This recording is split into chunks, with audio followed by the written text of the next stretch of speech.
3, 2, 1, go! All right. Sorry for the shoddy camera work, people. I'm running on the fly.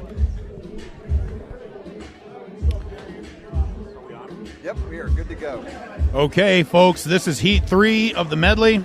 It looks like we've got...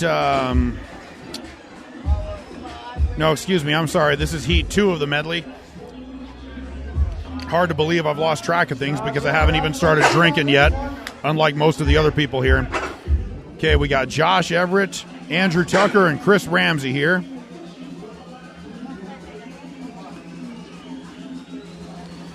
Derek already mentioned to a lot of you, you're looking at that barbell these guys are lifting right now, and you're thinking, that looks a little bit thicker than a regular circumference barbell at my gym, and that's because it is.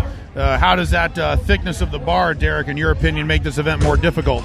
It's a lot more work on the forearms. People get used to doing a clean on an Olympic bar. That axle will tear up a grip. It'll tear up a forearm like you wouldn't believe. There's no good way to turn under it. It's awkward. It's harder to hold on to. It just makes the whole lift a bigger pain than it ought to be. So on top of all the strength that needs to come from the legs and the shoulders and the lower back to be able to complete this event, and the conditioning and the technique and all of the above, grip strength is obviously a main one too, would you say? Oh yeah, it's a big one, and if you're not used to using an axle, you're going to have to improvise real fast because it's going to feel, you can't finesse the bar anymore. It's got to be an active strength. Looks like Josh Everett is leading in this race. Andrew Tucker is coming up with his carry. Chris Ramsey doing the same thing. Yeah, and if you can tell the guys that have done implement carries before, they'll have less side-to-side motion. The guys who have big looping steps and they're swinging that pendulum back and forth, that's somebody who hasn't probably worked with the implement before, and that's going to cost them. Yeah, keeping that weight kind of immobilized as much as possible is pretty important to be able to get a good time. Some of you may notice that the what looks to be a 45-pounder they've got on there has an orange stripe on it. That is not a 45. That's a 60. That's a Gorilla Plate right there. Yeah, the company that provides the equipment for Kongfest is High Temp Barbells in Tuscumbia, Alabama. And they provide, as I said, a lot of the equipment, repeating myself. But, yeah, their signature plate is that big one that you see that Derek just mentioned with the orange stripe. That is what they call their Gorilla Plate. It is a 55-pound plate, in other words, 25-kilogram plate. So those of you from the Olympic lifting world, that's basically the same as a red. And so, yeah, we're talking more than a 45, so 20 pounds extra on that bar.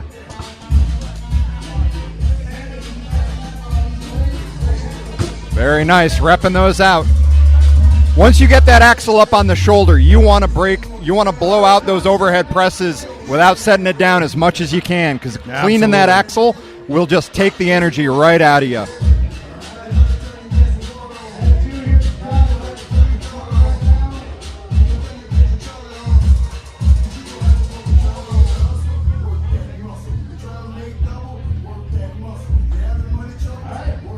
It's like Ramsey is making short work of the D-balls and coming back down here for his next round with the axle.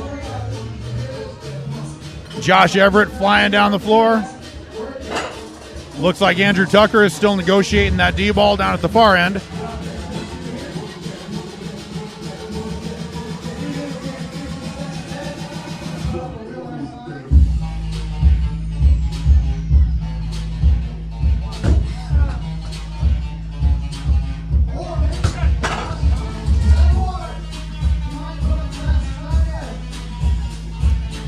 These athletes have already done a couple of real big events in short succession, and they're still turning out way impressive power output for this medley.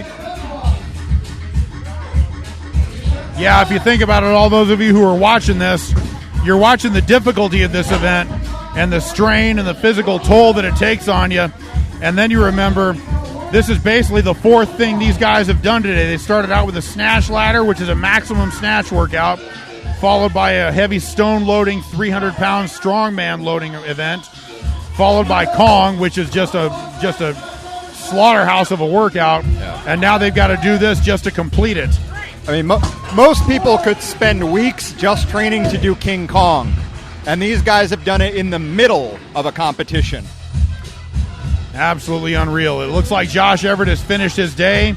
He's down there exactly where he should be, on the ground, getting some rest, and it looks like Chris Ramsey just finished up. And I believe Andrew Tucker is just about to end his day at Kongfest. Fine work for those three. Or are they not done? My mistake, sports fans. I thought everybody was finished.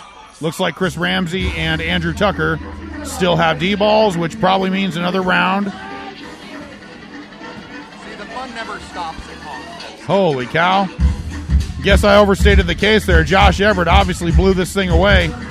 I thought all three of those guys were finishing at the same time, but in the middle of us being here running our mouth, we managed to lose track of this little contest we've got going on here.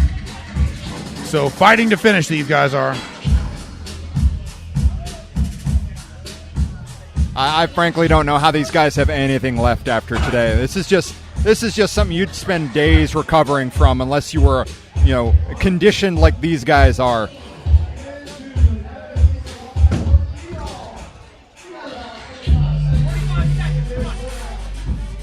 They've still got about 30 seconds on the clock. Let's see what they can do with it.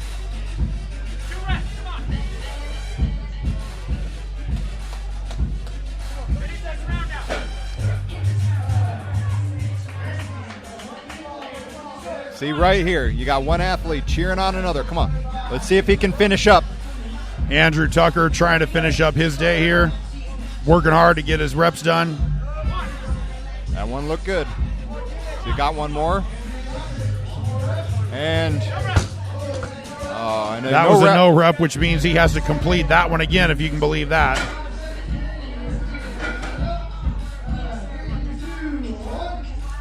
And that's going to wrap it up for this heat.